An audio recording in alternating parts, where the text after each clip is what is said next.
காந்தா அப்படிங்கிற படத்துல ஹீரோவா நடிக்கிற துல்கர் சல்மானுக்கும் சீனியர் இயக்குனரான சமுத்திரகனிக்கும் ஈகோ மோதல். நான் பெரிய ஹீரோ, இப்படிதான் சீன்கள்லாம் இருக்கணும்னு சொல்றாரு துல்கர். ஒன்ன ஆளாக்குனவன் நான், சொல்றபடி நடின்றாரு சமுத்திரகனி. இவங்களுக்கு இடையில புதுமுக ஹீரோயின் பாக்யஸ்ரீ சிக்கி தவிக்கிறாங்க. படப்பிடிப்புல ஒவ்வொரு நாளும் பிரச்சனைகள். படம் முடியுமா அப்படின்ட்டு தயாரிப்பாளரும் படக்குழுவினரும் தவிக்கிறாங்க.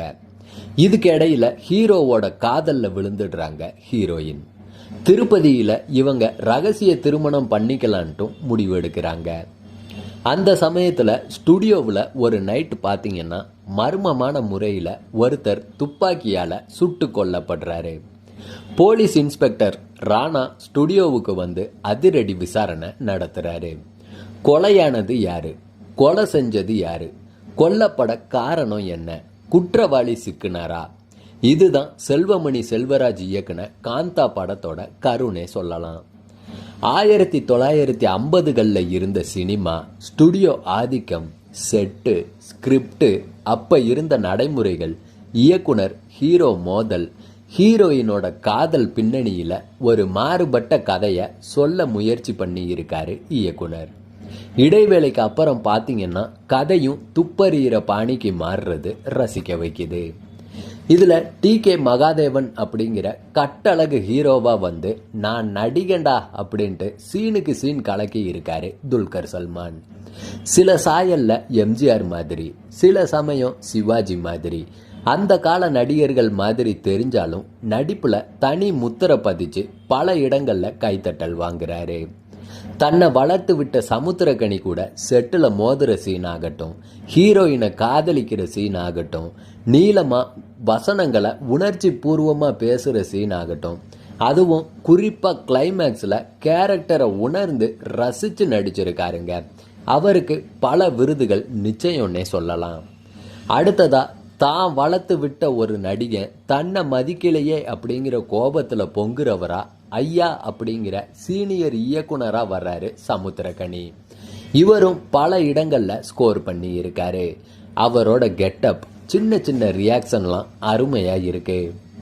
யாருப்பா இந்த ஹீரோயின் அப்படின்னு கேட்குற அளவுக்கு பல இடங்கள்ல மனசை அள்ளிட்டாங்க பாக்யஸ்ரீ. சினிமா செட்டில் இவங்க பேசுகிற வசனங்கள் சாவித்திரியவே நினைவுபடுத்துது. துல்கருக்கும் இவங்களுக்குமான காதல் சீன்கள், சமுத்திரகனிக்கும் இவங்களுக்குமான பாச சீன்கள்லாம் படத்தோட ப்ளஸ்ன்னே சொல்லலாம். என்ன, இடைவேளைக்கு அப்புறம் இவங்களுக்கான காட்சிகள் ரொம்பவே கம்மி தான்.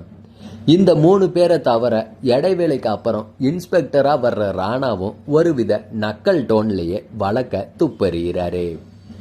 அந்த கால சினிமான்றதால ஹீரோ உதவியாளராக வர்ற வையாபுரி, உதவி இயக்குனராக வர்ற கஜேஷ் நாகேஷ், துல்கருடைய மனைவியா வர்ற காயத்ரி, பணக்கார மாமனாரா வர்ற நிழல்கள் ரவி, போலீஸ் அதிகாரி ஆடுகளம் நரேன், ஸ்டுடியோ அதிபர் ரவீந்திர விஜய் உள்ளிட்ட பலரும் அப்போதைய உடை கெட்டப்ல வந்து அசத்தி தங்களோட பங்குக்கு நடிச்சு ரசிக்க வச்சிருக்காங்க.